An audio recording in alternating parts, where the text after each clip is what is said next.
Assalamu alaikum arkadaşlar. Hammalarına muştaq xayrlik bolsun. Biz dersimizde başlap keteyli. Biz ötken ölüş gün, dersninki birinci günü HTML'ninki nimelikini azırak düşendirip öttük.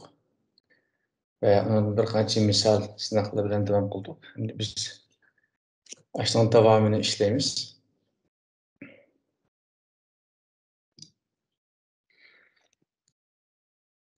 Başlaştığın burun qaysi günü düşünülmeye qarındaşlar üçün biz gene bir şeyden başlağanğa oxşaş başlayalım. Mesela programını qaçıldığınlar, başlanğandan keyin sınaqda açamağanlar boldu. Şunun üçün ekran üstüge ve xalagan bir orunga biz ikinci günde isim koyup, qaysi günü birinci günde isim koygandyk. Hazır ikinci günde isim koyduk. Bu hüccet xaltısındaki folderning içi boş, hazır quruq. Biz bunu qurğandan keyin VS Code'ni açaylı. Biz qaysi günü VS Code bilen devam qilgandyk. Bularni saplamay şu biti içildi. Endi qıldığı işimiz hazır bu iş näse yok qamdaşdyk. Biz ma ikinci gün degen we hüccet xaltysyny tartip ekilip bulan ekran taşlap qo'ysak mı boldu? Yoki faylning ichidan Open Workspace deb açsak mı boldu? Qaysi qulay bolsa, sizler şuna qilsanglar boldu. Men tartip ekilip bilan taşlap aldım. Taşlap algandan keyin qarasak hazır ma yan tarapdaki orunda hüccet xaltysyny ekeni folderning ismi körendi, lekin işi quruq. İşi quruq biz bu orundan endi qarasaňlar 3-4 tane icon var kiçik resimde. Biz new file degenin qoşaşyny bisip şimdi oxşaş şekilde birinci misal HTML deyli. Bunu açtık. Şimdi bana öçürüp etsem boldu yan tarapdakini. Endi biz bunu başlayla. Mesela sınaq dep yazgandan keyin oň tarapyny bisip qaysi günü düşendirgendim ma Qusturmadan qaçırdığınlar dep, qusturmanın ismi live server degan qusturma edi. İşte yolun vaqtini kesirip bulması üçün biz bunu işletdik. On tarafını biz bilan oxşaş şekilde şu live server bilen açaylı. Bunda açkan vaqtımızda bizning işletip atgan kompüterimizni bir yerlik mulazimtir şekilde açıyorduk. Qarsanlar IP adresi bilan başlaydı bu. Bununki biz ne çıktım dedik, hüccetini özgertip qalagança saqlagan vaqtimizda avtomatik ekran yanılındı dep başladık. Bununki bizge bolgan faydası şu. Bazı vaqtlarda işlemeydigan işler yüz berdiken. Mesela qaytısına bakaydı hazır HTML hüccetlerini qusturulup test dep yazgandan keyin saqlasam hazır içilmedi goy mesela hazır saqlagan takdirde içilmedi. Bu vaqtda qıldıgan işimiz öçürüp ma Chrome'ni yanadan açsak boldu.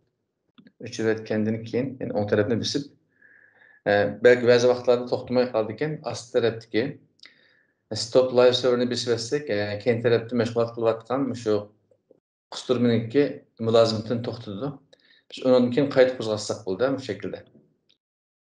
Qayta qo'zg'atgan vaqtida qarasaňlar normal içildi. Yana bir sinap bakaylı. 1 2 3 dep yazgandan keyin qarasak hazır saqlagan hamon avtomatik keldi endi. Biz bu şekilde devam kılaylı. Her qitimki dersde, her günkü dersde bir dersin bir neçe minut beş azrak düşendirip devam kılma. Mana şununki bir kısmı. Programni bazılar işletilmesi mümkün ters gelip. Tunjukdan qaçlagan vaqtida biraz ters dep başına dedi bazı qarındaşlarımız. Ama qarındaşlar biz qaysi güne düşendirgen dokma programda endi biz mesela dokumentatni qo'limizda yozib yursekmi, shu undash belgisini basqanda avtomatik chiqadi deb başına düşendirgendik. Bular özü to'ldirib beradigan uchurlari bizmiş bodyning ichi muhim bo'lgan o'rinmi shu. Men sınaq üçün bularni işletmeymi, faqatla quruq bir betde. Çünkü HTML betini hasıl qılıp aldım. Hazır xalagan bir narsa yazsam boldu. Biz paragrafni sözlep ötdük. Mesela mavzu yazılğanğa H1 degan tegini sözlep ötdük. Mesela mavzu 1 degendek qarasak hazır çoň kiçik çıkdı. Ularni qayta sözleşine hajat yok. Biz endi bugün paragraf ötüp gitimiz. Biz qaysi günü faqat paragrafdaki P Van sözlep ötkendik. Eger kiçik bolip qolgan bolsa, azırak çoň aytay, bu şekilde. Bizge ma tor kögüçün ekrany kiçikroq bolsun boldu. Men mühim bolgany hazır ma kod yazılgan ekran çoňrak bolsun. Paragrafın içige biz hazır bunu kursany aklap kesmişdim bu medisler enterini besip ma ikisinin aralygyga sınaq üçün bir neçe kurup koyup koysaňlar boldy. Bunu tor kögüçler bu kurlan hesaplamaydı. Hesaplamay fakat bir boşlukdan hesaplaydı. Mesela misal desek hazır misal çıktı ganda. Bunundaki mesela aslında yeni bir kur yazsam misal 2 dey. Mesela bunu yazgan vaxtında qarasаңlar hazır mayda astığı yazdım. Hem de astığı yazganımla yeni yan taraf götürüp gitti. Bu hem degende fakat biz şu boşluklarını köp koyup etsek mi otomatik özü pakizlap bizge fakat bir talan boşluk koyup durdu. Şu paragrafın içine yazgan narsalarda eğer aslındaki bir quruq ötkeydigan iş bolup qalsa, biz xalqan bir orunga, şu aslı quruq ötkeydigan orunga break degen, yani üzüş, yani bir ar dep yasaklan boldu bu şekilde izlesek, yanılgan vaxtımızda körümüz bir aslı quruq ötken boldu. Biz bunu xalqan orunda işleteleyimiz. Mesela bir tal mavzu işletelim. H2 bolsun, sınav mavzu deyli. Bunu saklabaganda hazır bir kur çıktı hem de. Bunu xalqsanlar ma şekilde aslı açıp etsenler okşaşta bir kur çıkıyordu. Eğer bunu aslı quruq ötkeydigan iş bolup qalsa, biz bir orundaki boşluk xalqan bir orunga mesela ma şekilde bir an izlesek çokum işçilik ve takaş noktası boldu bunu da hatırlanan. Bazı vaxtlarda mesela ma keyin tarafki bir tal slash yani yan tosu koyup koyduğu işlem boldu. Bolsun bula vurdu. Asli tavsiye kıldığınım şu. Lakin hazır ma yeni tor kögüçlerini hamısı bu bombusunu kubul kılayvurdu. Şoňlaşqa kısqarak iziş üçün bunu yan tosuzlukni slashni koymadım. Hazır betni yanılsam qarasaňlar aslı ötken boldu. Eğer uzun yazıqlarda ekranga patmaydigan yoki ayrıydigan iş bolup qalsa, xalqan bir orunga ikinci bir quruq ötkeş üçün şu bir arny koyjak boldu arlygyga. Mesela mani arlyga koyup bakaylı, estin keyniga. Bunu saklagan vaxtımda qarasaňlar ýene mani aýryp etken boldu. Bu şekilde aýryp alsak boldu. Bunu üçür bitip birinci paragrafını açay. Hazır hemde bugün xətlərini, uzun iziqlarını, şu betnin açıdık yazmalarını formatlaş, yani format kılış, kılın çıkırış, yanto çıkırış degen açlarını sözlep ötümüz. Bununla biz köpünçe doğru işletsek mi oldu? Yani biz uygun çizip işletsek mi oldu? İhtiyar. Biz sınav torbetlerde uzun xətlərini izip jürmeyle bu şekilde işletimiz. Uzunlarını ihtiyarı. Hazır mesela birinci paragraf normal çıktı hem de. Biz bunu köpeytip ikincisi astık alaylı. Ağam vaxtımızda qarasaňlar aslı quruq ötdi. İkincisi oxşaş. Endi bu ýerde meselen xalagan bir xetni içidiki tomuraq çıkardıgan işler bar. Meselen maňa hazır ikinci bir cümleni, ikinci kelimeni tom kılaylı. Onun için işletilgen näsemiz bold. Yani qılın degendeki kısaltması. Bir herifni yazımız. Bunu materyalda açtık hazır. Bunu açtık. Biz takmakçı bolan orunu kelgenden keyin çokum bunun keyniga ma şekilde boldni takıp ötüşimiz lazım. Mayada qarasaňlar hazırmış. Tom qılmakçı bolan, yani qılınrak göründiğin xatninki bir tarafga biz B degen ma tegini koyduk ve biz tügeç noktasına apırıp başını takip etmesek bolmaýdy. Yani dostuzyk yazıp pişiga. Keyin tarafga biz qaysı tegini açkan bolsak şunu bilen takaýmys.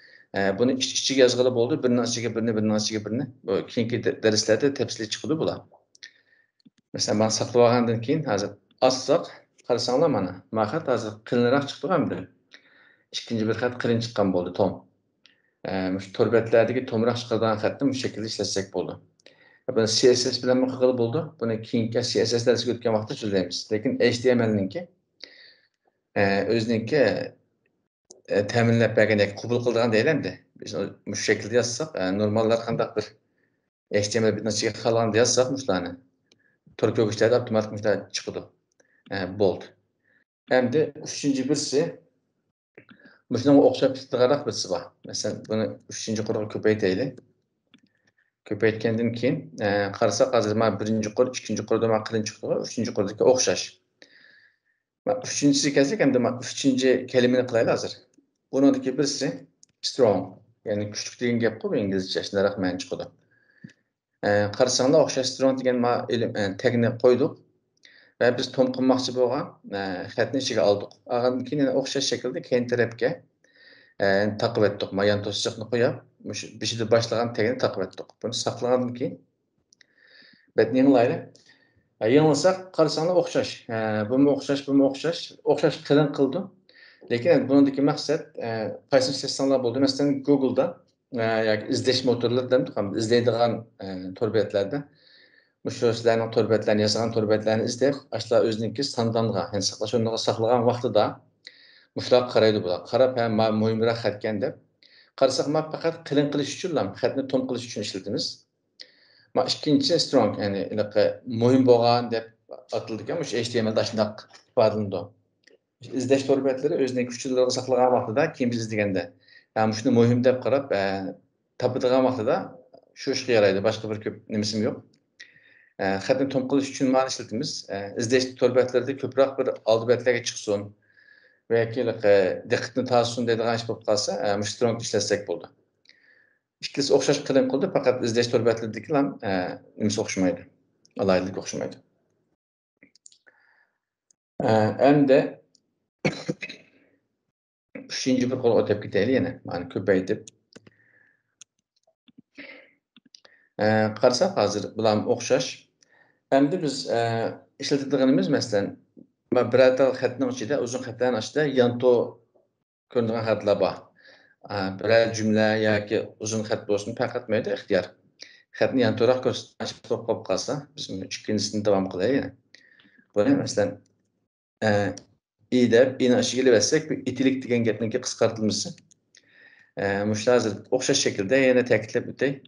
Cho'qim biz ochgan tagni element deb dedik hamda mush ochgan tagni cho'qim biz ishlatib bo'lgan vaqtida oxirini taqib o'tishimiz kerak ekan, bu shaklda. Ya'ni to'siq bilan qo'ydik. Buning ichida 3-4 tane tag bor. Ularniki oxir tugash nuqtasi bo'lmagan. Bu rasm, ovoz degandek, uni keyingi darslarda so'zlaymiz. Qarshi ozroq tushuntirib o'tgan. Bunu saqlab olgandan keyin hozir betni yanılsam, qarasanglar hozir 4-chi qurdagi xatga yanto. Xalqan bir harf bo'lsin, bir jumla bo'lsin yoki bir kelime bo'lsin, xalqan o'rinda yanto chiqarilgan ish uchun cho'qim itilikniki qisqartirilgan, ya'ni degan tegani ishlatamiz. Endi 5-siga o'tib ketaylik. 5-sida masalan dollar degan xatni qilaylik. Bunu yanto qildi. Buningki qisqartirilmasi M. Ma şekilde. Yani tügeç noktasını yani o'xshash şekilde yan to'siqdan tugutimiz tagni. Qarasanglar, buningki o'xshash shaklda yanto chiqdi. Buning xususiyati bayam deganga o'xshash. Masalan, qilin qildik-ku ma'ni. Epson degan xatni qilin qildik. 3-chi qurdagi dollar degan xatni qilin qildik hamda. Shunga o'xshash bu yanto. Lekin i degan tagni ishlatsak, faqat yanto qilish uchun ham ishlatamiz. Emni ishlatgan vaqtida muhim bo'lgani yoki diqqatni tortsin degandek, izlash torbetlar uchun kerak bo'lgan shularninki talab qiladigan shakl bo'yicha mushlar bo'sh bo'ldi. Normalda buni ishlatsak bo'ldi, ishlatmasak bo'ldi odatda. Faqat ini ishlatsak bo'ldi. Ammo izlash torbetlarninki o'zininki bir prinsiplari bor.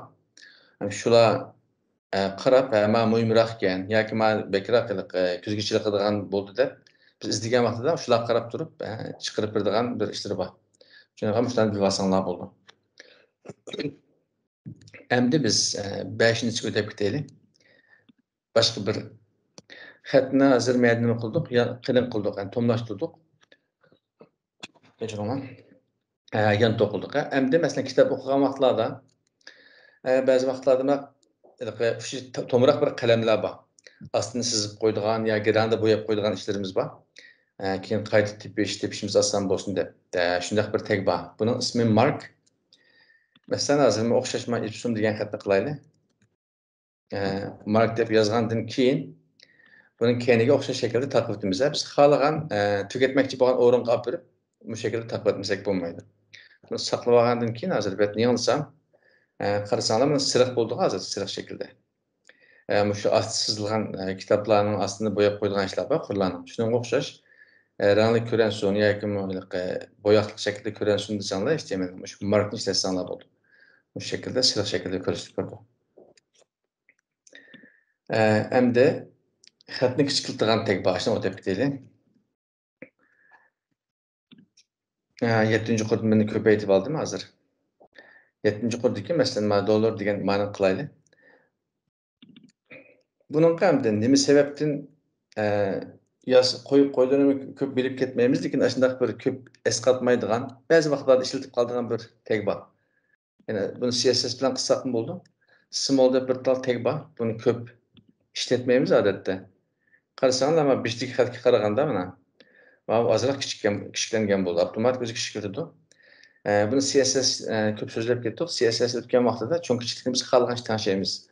Lekin men hech qanday bir CSS bilmagan vaqtida HTMLning o'ziniki mush tag bilan bir xatni kichiklatgili bo'ldi mana shaklda. Masalan, deylik hozir ost tarafga bir tal paragraf ochgandan keyin cho'ng xat yozaylik.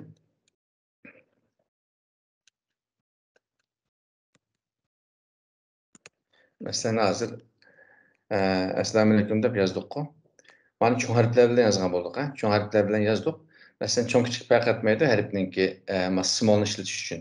Biz masalan, assalomu degan o'xshash turaversin, alaykum degan xatni hozir kichik qilaylik. Small degan tag bilan. Small dedik. Tugash nuqtasiga olib berib, buni cho'qim taqaymiz. Balki bir şeyde ilişip ketishi mumkin, tushunmay qolgan bo'lishi mumkin.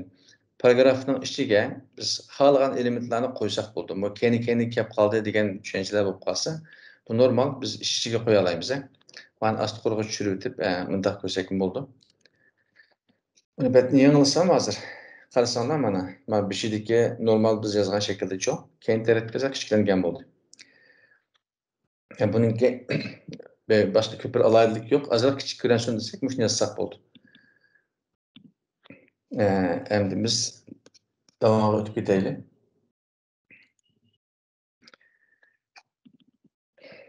Astiga bir qurib kelgandan keyin betni bir yangilab olib qarasanglar hozir eng asti qurgan. Bunda hozir bunday bir narsa bor. Masalan, del deb bir tal tag bor. Buni taqib etgandan keyin men yozib turib tushundiray. Qarasanglar bir tal siziq keldi-ku menga. Bu o'tirdan sizib etgan bo'ldi. Buni odatda nerede ishlatamiz desak, bir tal bunu ben üst taraftan başlayıp betning üst tarafdan ko'raylik, eng ustiga chiqib. Masalan, formatlardan bir narsalarni siltab olgan vaqtida bahasini ko'ramiz. Masalan, paragrafni ochgandan keyin bunday qilaylik. Yoki bo'lmasa, men cho'ng mavzu bilan qo'yaylik, mana H1 product price deylik. Masalan, malning bahasi dedik hamda. Qarasak, hozir menda cho'ng product price deb chiqdi. Ast tarafga kelib, endi biz bunga bir tal baho beramiz. Asli bahasi masalan 150 degan bo'lsak, yoki mana şekilde dollar sign chiqarib qo'yaylik. 150 deb chiqdi ham 150 dollar dedik bahasini. Biz buning keyingi yana bir tal yangi baho chiqaramiz. Masalan, bahoni diskount qilgan vaqtida, bahosini tushirgan vaqtida biz buni shu del degan tagdan ichiga ilib etsak, siziq avtomatik siziq paydo bo'ldi. Qarasak hozir sizib etdim, men konu bahoni o'chirib etgan bo'ldim. Yangi baho hozir masalan 120 deb dollar sayını chiqaraylik ishoratni. Qarasak, mana konu baho chiqarib etgan bo'ldik. Yangi baho mana. Bunun ranglar cho'ngchilikni biz CSS bilan tanishamiz, lekin HTML'da o'sha taglarni ishlatamiz. Yangi bahoni siziq qo'ydigan yana bir alaylikligi bor. Buni masalan biz hozir del dedik, konu bahoni qarasanglar siziq bilan o'chirib etdik. Yangi bahoni ostiga siziq qo'ydigan ishlar bor. Buning uchun biz yana bir tal ostiga ko'paytirib mana ayrim tutsun. Men HTML uchun men yo'llab beray. Biz ham belgilab qo'ysak bo'ldi. Endi men yangi bahoning ichiga yana bir tal tag bor. Buni nima desak hozir? Ins, ya'ni insertniki qisqartirilmasi. Kirgizuvchi insert degan. Men taqib etgandan keyin qarasanglar hozir insertniki men tagniki men boshladik. Buning ichiga biz yangi bahoni yozdik. Yoki mana yozdik. 15 deylik mana shaklda. O'xshamaydiganroq bo'lsin. Nolni qo'shib o'tay. Bunun keyniga kelip biz mani nima qildik? Yan to'siqdan taqib etdik bu şekilde. Çoqum taqib etishimiz kerak. Endi yanılgan vaqtida qarasanglar hozir. Mavu bishidagi koni baha, o'stini sizib etdik, oxiridagi yangi baha. Masalan, aslini sizib etdik. Shu so'hbatlarda ko'p ko'ramiz buni. Shuni ishlatgan vaqtimizda bu şekilde ishlasak bo'ldi. O'tiriq sizib etish uchun boshqa shakllarda sizg'ilim bo'ldi. Lekin o'zininki shu HTML'ninki shu tegini ishlasak, yana qulay. Bizga ta'minlab bergan bo'lsa ishlasak ham yaxshi chiqadi.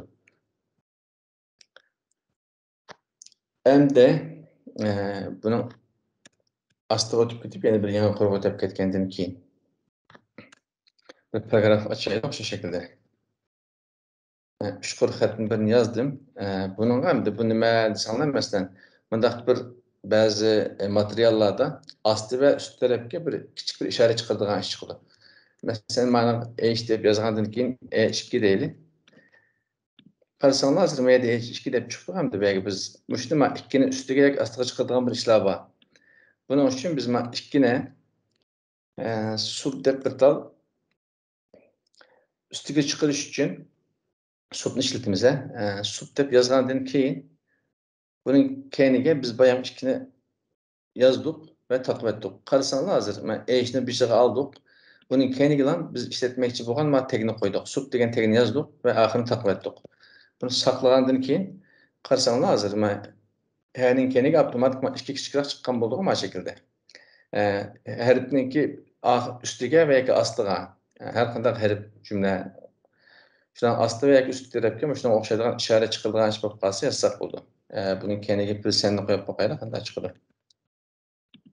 Bu şekilde. Hem de o'zingizga ne kerak bo'ldi, shu kerak bo'lgan joyga bu şekilde ishlasanglar bo'ldi. Endi buniki ostiga chiqirdan o'tib ketaylik. Paragrafni ochdik. Ben Lorem deb yazdım. Bu yani bundaq bir mesele var. Ben Lorem deb yazıplam. Avtomatik tabni besivetsem qarasanglar uzun xat chiqdi. Bek uzun. Buniki bir 20-30 tane cümle chiqdi. Buniki biz cümlenin şeklini avtomatik qo'lda qila olamiz, kirgizalaymiz. Mesela Lorem deb yozgandan keyin 5 kelime, 3 kelime deganga o'xshash, hozir 4 kelime yazay. Qarasanglar mana 1, 2, 3, 4. Bu şekilde sahni biz belgileyemeyiz. Bu fakat torbat yasash jarayonida avtomatik chiqarib beradigan qulay ishlarning birisi. Biz ona xalqni sanab bo'ldi. Yani biz astiga kirgizish uchun masalan o'xshash shaklda H'ni yazaylik, ya'ni mana 3 yazay. Men endi 3 ni bayanma 2 ni ustiga chiqardik-ku sub deb. Endi 3 ni biz astiga chiqaramiz. Buningki ismi sub. Fakat oxiridagi p harfi bilan b harfi o'xshamaydi. Bunu taqib etdim. Taqib etgandan keyin betni yanglab qarasak hozir. Qarasanglar, men 2 ustida edi. Meni ostiga o'tib ketgan bo'ldi. Yani bu astiga va ustiga birga chiqadigan ish bo'lib qolsa, bu shaklda ishlasanglar bo'ldi. Endi qarindoshlar, en astiga ham ustidan davom qilaveraylik. Betni yanglaganda astiga tortib qilsa ekan. Endi bir tal animaning ichida paragraflarning ichida xatni ayiradigan biz bayan bir yerni o'tdik-ku. Masalan, paragrafni ochdim. Lorem 4 deylik, mani yazdık shundaymi? Yazgandan keyin üstiga keldi. Biz bunu asti quruq o'tkazish uchun bayan biz nimani o'rgandik? Barani o'rgandik hamda breakninki qisqartirilmasi. Bunu saqlagan vaqtida qarasanglar, men astiga tushgan bo'ldi. Endi buningki yana birisi bor. Bu nima desak, bu HR. Maninki xususiyati, betni yanglay hozir. Qarasanglar bir siziq shaklda. Bir tuz siziq shaklda chiqadi. Qurlarni ayirish yoki bir ayrılgan bir iş bo'lib qolsa, asti ustini yozgan jumlalarni degandek bu shaklda HR degan tag bilan ayirib bo'ldi. Bu BR'ga o'xshash. Buning tugash nuqtasi yo'q, faqat birla. Masalan, mavzularni ishlatgan H1, paragraflarniki P deganlarniki, masalan, del deganlarniki tugash nuqtasi bor. Bizniki oxir tarafni taqaymiz bu shaklda. Lekin BR, HR deganlarni biz taqmasak bo'ldi. O'zi avtomatik şu tugash nuqtasi yo'q bilan yozamiz. Masalan, BR'ni ishlasak hozir. Qarasak, xat 3 quruq bo'ldi-ku mayda. Mayda biz bir quruq yozgan bo'ldik. Lekin uçqur bo'ldi. Bunun birisi HR bilan ayırıp etdik endi. Buni sızıq chiqarib berdi. BR bilan ayrıg'inimiz sızıq chiqmaylab avtomatik ikkinchi bir qurib o'tgan bo'ldi. Bunu lazım bo'lgan narsalar ba'zi suratlarda ko'rsatdi, aslida sızıq bor. Bu ishlatimiz. Endi undan boshqa ustiga o'tib ketib yana boshqa bir misol bor. Shu paragrafning ichida lazım bo'lgan, uni tushuntirib deylik. Masalan, mayaga hozir o'xshash shaklda lorim deb bir 10 qurib olsun ma'ni yozib etdim. Ba'zi vaqtlarda şu xətlərninki hem de mündaq iş oldu. İkinci qurni mən aslı qoyduğumlar. Məsələn, üçüncüsünü aslı qoyduğumlar. Mənə bir iki qur məsələn aldı kendine tartıq deyiləm de ma şekilde.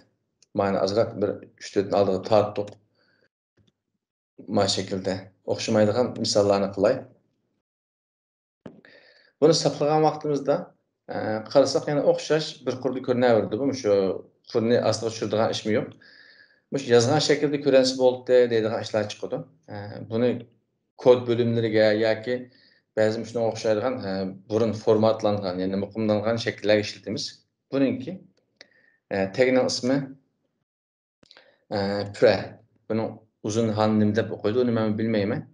Bunu açtık, açgandan keyin biz mush oxirgi tugak nuqtasini cho'qim yan to'siqli yozamiz. Yan to'siq bilan yozib, slash bilan taqvatdik. Pre bilan açtık, biz mishayga xatlarni boshliqlarni qo'ydik va oxirini taqvatdik. Bunu saklagan vaqtida, qarasanglar mana xatning shaklini o'zgardi. Biz mush bergan boshliqlar, qurlar, mush shaklda biz mush kod ekraniga yozgan shaklda HTML ichiga bu shaklda ko'rindi.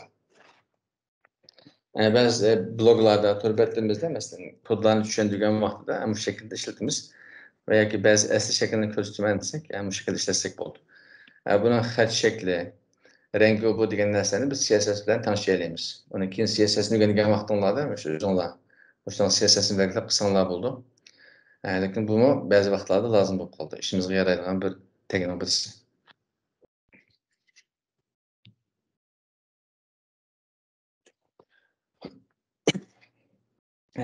Endi biz boshqa bir element qo'yib ketaylik.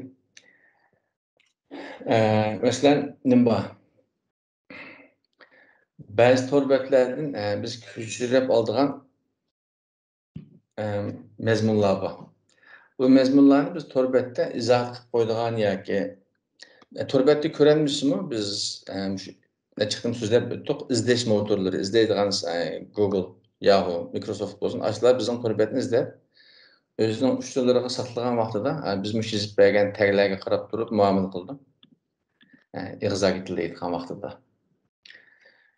Masalan deylik hozir bir dal yazaylik o'xshash shaklda bir uzunroq bo'lsin. Mana shu shaklda lorim deb yozdik yana.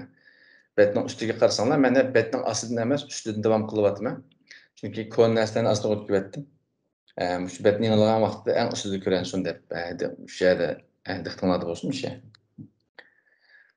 Naql qilish dedik ham Uyg'urcha. Masalan, buni bir paragrafning ichiga alaylik.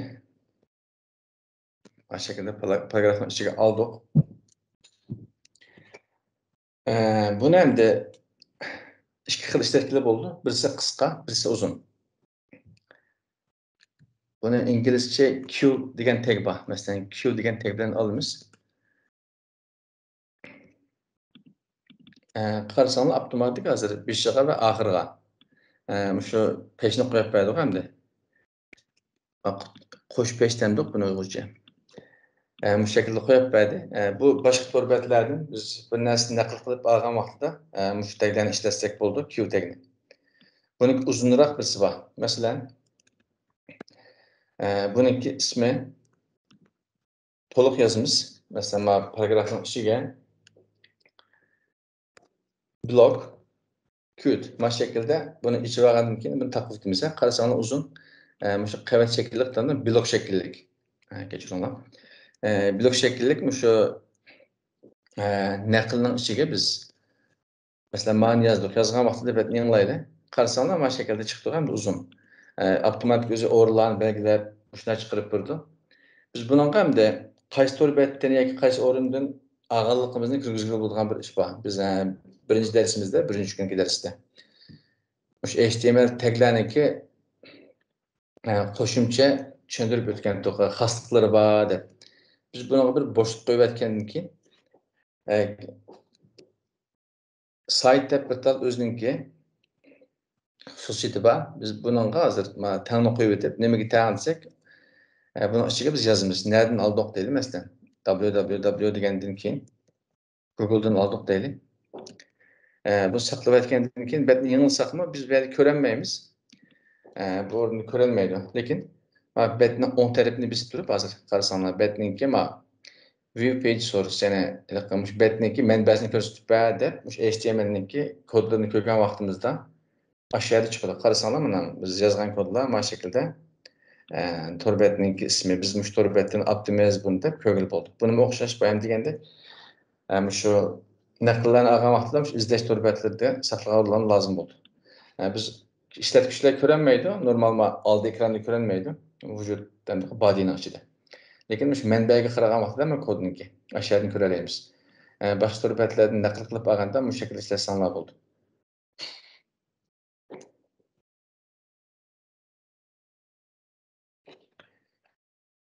Endi biz eng ustiga chiqib ketgandan keyin yana bir paragraf ochaylik. Paragrafning ichiga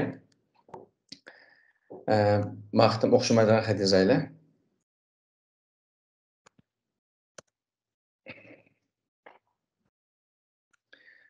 Welcome to HTML deyil hozir.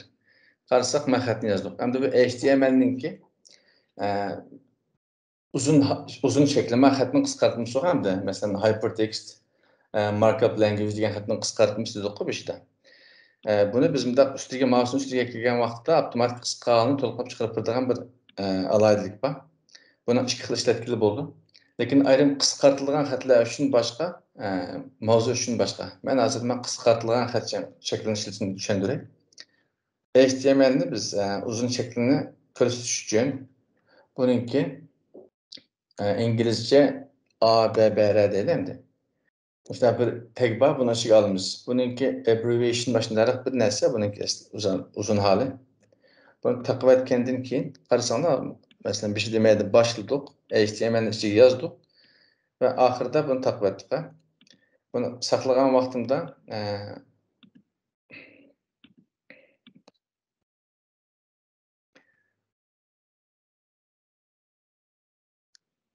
kechiring onu, unutib qoldim.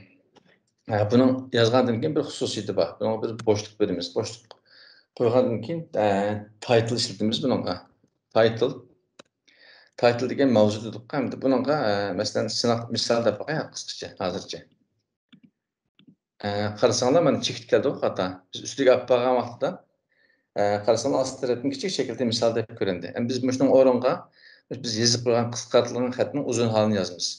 Bu title degan mavzu deganga lekin shu qisqartirilgan xatlarni bu shaklda ishlatalaymiz. Shu ABB'ning ichiga kelib to'liq yozib qo'yaylik misolning ichiga. Hypertext shundaymi? Hypertext markup language. Bunu yozib qo'ydik. Muhabbatda ko'rinmaydi. Ba'zi qisqartirilgan jumlalar kerak bo'lib qolsa, bu shaklda yozib qo'ysak, ishlatuvchilar, ziyoratchilar to'rbatni ziyorat qilgan vaqtda mouse'ning ustiga kelib qarasa, shu xatning to'liq uzun nusxasi chiqadi. Hozir ekranda kichikroq chiqdi. Balkim ko'rgan bo'lishinglar mumkin. Xatni qisqartirish uchun bu shaklda ishlatamiz.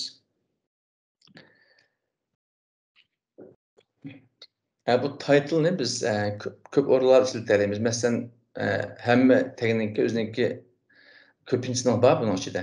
Masalan, yana bir til qo'shib, men qisqartmagan normal bir xat shaklida ko'rsataylik. Yozdik.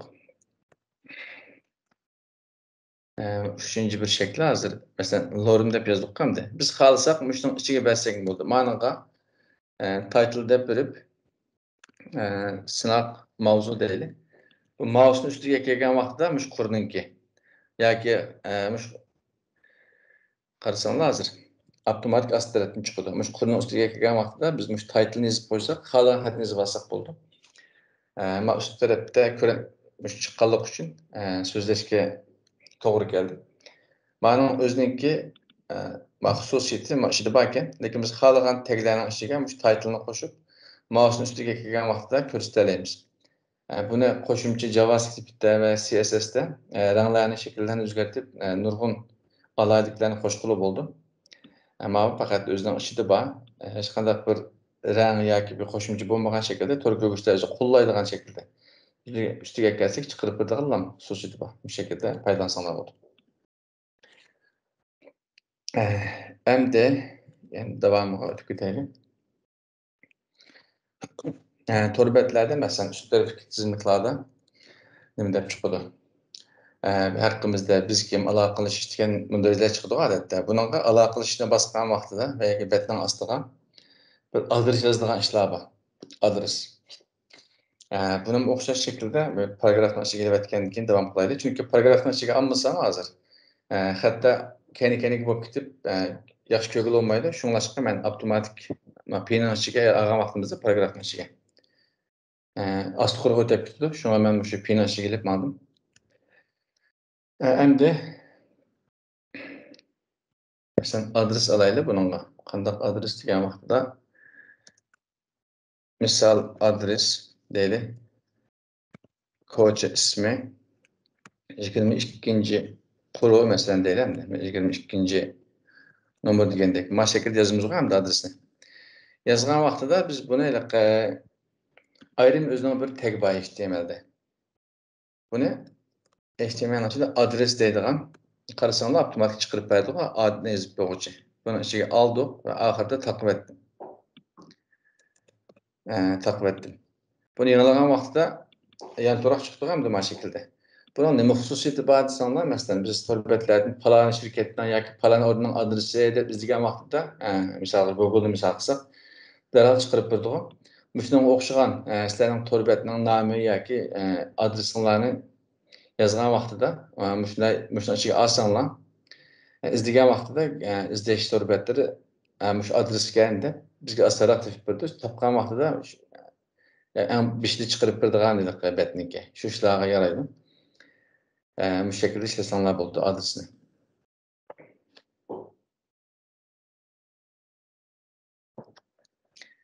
Hem de astığa çürütüp başka bir kurga ötüp gideyli.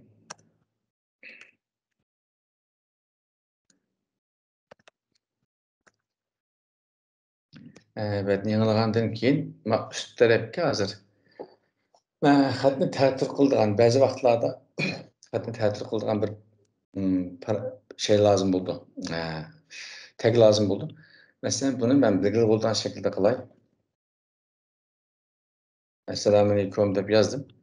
Normal to'g'ri ko'rindi hozir. Endi buni ta'til qilish uchun o'zining bir tal tag bor HTML-ning. HTML-niki BDO degan bir tal tag bor. Bu ba'zi vaqtlarda lazım bo'lib qoldi. O'xshash shaklda yana ta'kidlab o'tmay, keyin tarafga taqilgan vaqtinglarda bu yana to'siq bilan taqaysizlar.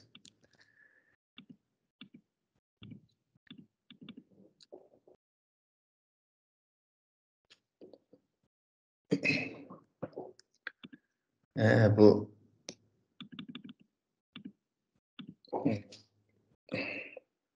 ma'niki nimasini yozmoqchimiz. Bidirection deganniki qisqartirilgan bo'lishi kerak. Men böyle taglarni odatda yoza olmadim.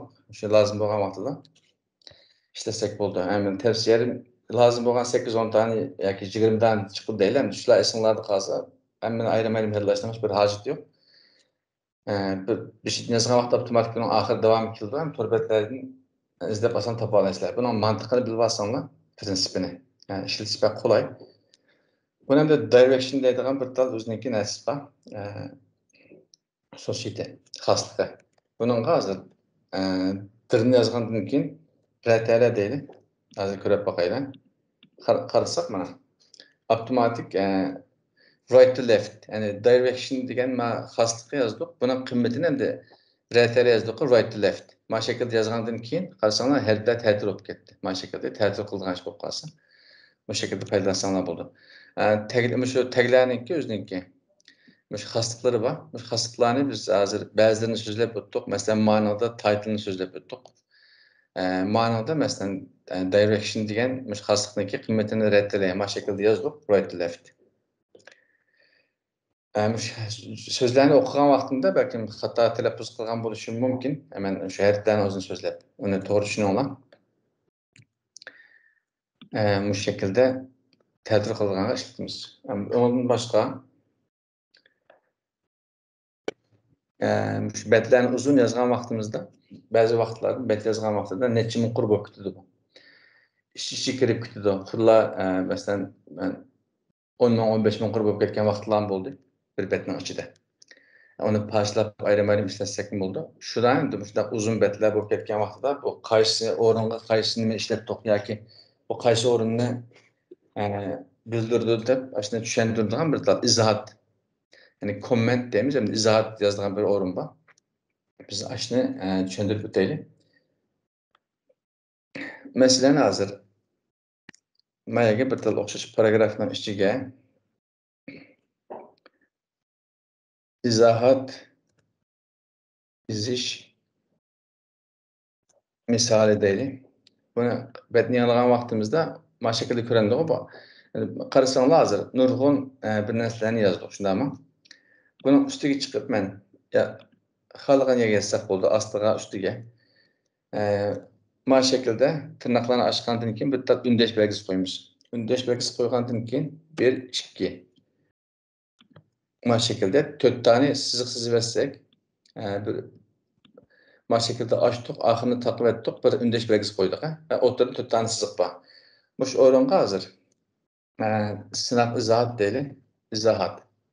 Mana shu şekilde yozib qo'ydik. Qarasanglar rangni o'zgardi, hozir rangni o'xshamadi. Betni yangilsakmi bu ko'rinmaydi mana shu şekilde. Bu ko'rinmaydi, faqat biz mush kod yozgan vaqtimizda, betning ichiga bir narsani yozgan vaqtimizda yoki boshqalarga jasad beradigan ishlar chiqadi.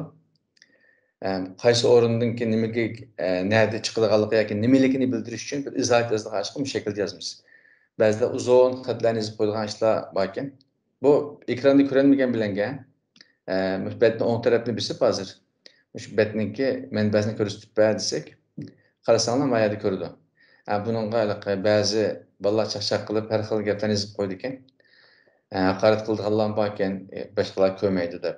Chiroyli narsa yozib qo'yadiganlar bor ekan, lekin shu betning o'ng tarafini besib biz bosgan vaqtimizda bu ham dedik hamda web page source. Bu boshqa ustidagi knopkalarni besib ko'ralaysizlar. Bushdan mo'ndarizani ochishda shu tor ko'gishniki. Sizlar ishlatayotgan qaysi tor ko'gish bo'lsa, ashuningki source'ni deganda ko'rib ocha oladi. Ama qisqaroq bo'lsin deb men davomli shu o'ng tarafni besib tushundirdim. Shunga yozgan vaqtinglarda sizlar diqqat qilinglar. Chaqchaq qilib ba'zi narsani yozib qo'ysanlar, bildiganlar o'ng tarafni besib eshib ko'rib o'qiy oladi. Faqat bu kod yozganda betga shu o'rnini belgilash, ya'ni izohat yozish uchun ham ishlatamiz. Masalan, yozdik. Bunun ichiga mana shu şekilde quritsanlar bo'ldi. Xohlagancha birdan boshqa quritga izohat ikki deb yozsanlar o'xshash shaklda ekranda ko'rinmaydi. Lekin izohatni xohlagancha yozsanlar bo'ldi, ixtiyor. Biz shunga 3-4 tane misol qilib deylik. Masalan, mana nima dedik hozir? Bir undashni qo'ydik. Mayaga xatni ta'til qilish dedik, hamda xatni ta'til qilish. Men latincha yozman, koniziq til astra yozganligim uchun xatni ta'til qilish deydi. Masalan, mana xatni ta'til qilish ham izohat. Mana paragraf adres shundami? 1 2 3 4 tane siziq qo'ysak, avtomatik o'zi to'liqlab turdi. Buningki izohati bu nima desak, adres deb qo'yaylik. Ma'no qilsak, hozir endi bu nima ekan? Qisqartirilgan xat. ABBR dedik hamda title. Bunga bir izohat qo'yib o'taylik mana shu shaklda. 1 2 avtomatik yozib berdi. Xatni qisqartish deylik. Mush ishimizda hozir dars ko'rayotganlarning ichida mana shu o'qiydiganlar bor. Mana chi o'qiydiganlar bor. Biz mana umumlashgan shaklda yozdim. Hozir mana ha o'qiymiz. Mana qi yani o'qildi. Shuni ajab xato yozdi deb qolmoqman. Ben umumlashgan shaklda yozdim. Endi mana bunu ilov deylik. Buni men keyin ishimdagi sabab bir mashq shaklda bo'lsin. Maslakim chiqqan bo'ldi. Masalan, 4 tane sizdik. Mavzu. Kürsüsü deyli. Bu şekilde. Karsanlar ekranda görünmeydi. Lekin betini açıklan vaqtida qirg'i adam da qarab ma'qur ma'ni ishlaydi ekan. Ma'qur ma'ni ishlaydi ekan yoki ma'urun ma'ni ekan deb shuni bilalaymiz. Endi masalan ma'ni izib deyli. Masalan nima dedik? Buningga naql edish. Bu şekilde. Shunga o'xshagan shaklda betlar uzab ketgan sari ichdagi kodlar bu şekilde yazıvasanlar bo'ldi. Masalan, ba'zi vaqtlarda 5 bilan oxirini topib olmaydigan ish chiqadi. Masalan, mana şekilde paragrafning ichiga lorem dedik, yozdik. Uzun bo'lib ketdi bu. İkinci bir paragrafning ichiga oldik. Lorem 10 dedik mana şekilde. Biz buni saqlagandan keyin mana şekilde saqlandi, lekin ish ichiga kirib kelgan vaqtida bilmaymiz. Uning uchun bunday qilib olsanglar bo'ldi. Mana o'xshash shaklda izohatni yozib buni masalan başlaş deyli. Misal qildim hamda xalqan insanlar bo'ldi. Başlaş noktası desek, buni bitta ko'chirib, oxiriga kelib lan tugash noktasi deb qilib olsanglar bo'ldi. İxtiyoriy o'zinglarning mana şekilde qilib olsanglar, qarab kod mayada başlab, mayada tugaydi ekan deb yozgan xatlar yoki ichidagi mazmunlarni bu şekilde qilib olsanglar bo'ldi. Bu izohat bek muhim narsa.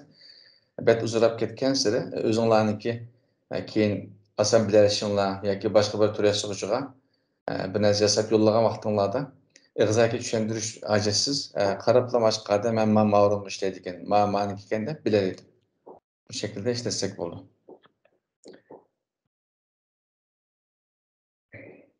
Boshqa bugungi darsga plan qilgan darslarning kam qolgan narsa bormi? Men shuni bir qarab chiqay.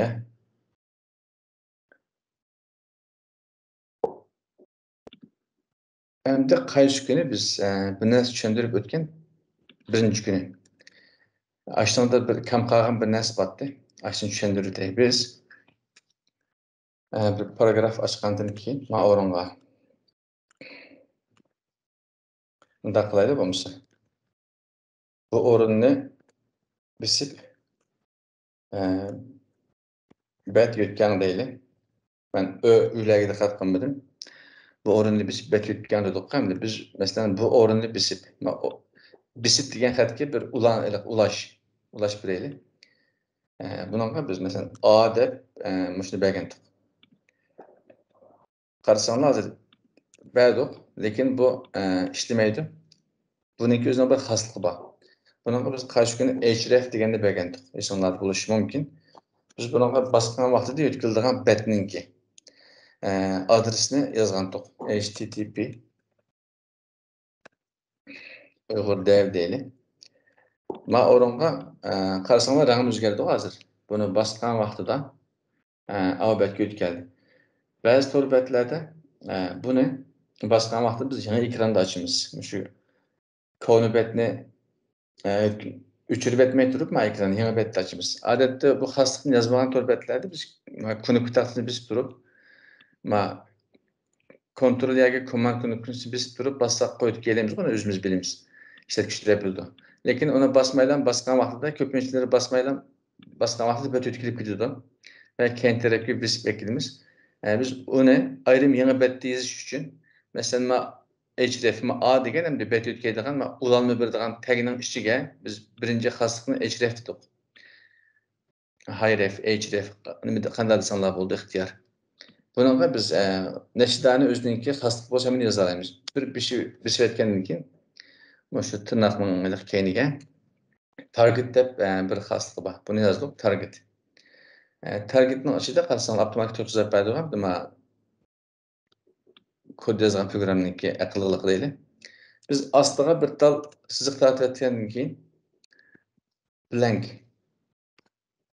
Buni HTMLniki bir turbatlarga kirsanglar o'zininki. O'sha xosliklarni to'liq tushuntirib qo'ydi. Qarasanglar mana ustiga kelgan vaqtida mana VS Code'ninki tushuntirib qo'ydi. Masalan, iframe, bu keyingi darsda mana so'zlaymiz, self, blank, parent, top degan narsalar bor. Masalan, blank dedik, buni sinab boqaylik. Blankni yazgan vaqtimizda qarasanlar avtomatik mana ekranda bastık knopkani. Bu o'rinni besib bet yutgan deganda basgan vaqtimizda yangi ekran qo'yib keladi. Buni konibet qarasanlar shu tarafda qilaveradi. Bu şekilde yangi ichish uchun shunday qilsanglar bo'ldi. Blankni yazsak ochildi. Masalan self debdik hamda. Self şu betning o'zi almışıdı. Başqa bir betga ketmaydi. O'zining ichidan almashtirib olamiz. Odatda biz yazmasak mı bo'ldi? Normal o'zining ichida almashtirgan ish bo'lsa, buni yazmasak mı bo'ldi? Faqat yangi betni ochaman desak, shu targetning ichiga blank yozib qo'ysak bo'ldi. Qarasanglar, masalan, A'ning ichiga ulash. Ayrıfim, ulan nimani yazdık hamda, torning adresini yazdık. Uning keyiniga bir xaslikni yozib targetni. Uningga biz yangi betni ochganda blank deb berdik. Bu bir tugidi. Hamda ma biz degan xatga berdik-ku biz. Cho'qim shu ikkisining oraliqiga yozamiz. Yana bir tal misal qilib o'tay bunda. Masalan, A dedik hamda qarasanglar, buni qisqa shaklda yozaylik. Bu şekilde A'ni mayda ochdik. Sal cho'ngroq qilay. Mayda ochdik. A degan tagini materialni taqib etdik shunaqmi? Buni o'tirdi hech narsa yo'q. Buning hozir misal dedim. Betni açtık, lekin buningki xaslikni yozmaganligimiz uchun faqat knopka bisilmaydi hozir, ulanma bisilmaydi. Biz buningki keyiniga A'ninkiniga bir bo'shliq qo'yib aytgandan keyin href, ya'ni shu adres yozdigan o'zininki xaslikni yozamiz. Yozgandan keyin biz o'ringa ulanma adresini yozdigan o'ringa http yoki w bilan boshlab yoki betning ichidagi betga kirsanlar bo'ldi. Müşahit tugatdik. Faqat şu tırnaqlarning ichida. İkisining oraliqida biz bisildigan knopkani, resim, xatni bo'lsa, shuni ichiga yozamiz. Bu ulanmaninki ishlatish shakli shu. Yana bir xil usuli bor. Uni hozir keyin boshqa bir tag, ya'ni elementni so'zlagan vaqtida tushuntiramiz. Hozir uni so'zlamay turib, buni tushuntirib qo'ysak, ters bo'lib qoldi. Masalan, ustiga chiqqan vaqtida masalan, bayan target chiqdi hamda. Targetning ustiga kelsa qarasanlar self blank masalan. Mayda iframe deb chiqdi hamda. Biz iframe'ni so'zlagan vaqtida biz yana shu targetninki boshqa xususiyatni so'zlaymiz. Biz faqat hozir shu blank bilan so'zlab o'tdik. Yangi betni ochadigan. Bugunlik dersimiz müşahede oxirlashsin. Şu xatlarni formatlash, xatlarninki shaklini o'zgartirish, cho'nqichiq qilish degan asos muhim bo'lganlari shular shu. Shularni so'zlab o'tdik, bu oxirlashdi. Keyingi misollardan nurg'un narsalar chiqadi. Biz boshqaga o'tib ketamiz. Boshqa savollar bo'lsa, müşahede so'rab qilinglar. Bugungi men planlagan ders tizimdagi müşahede oxirlashdi.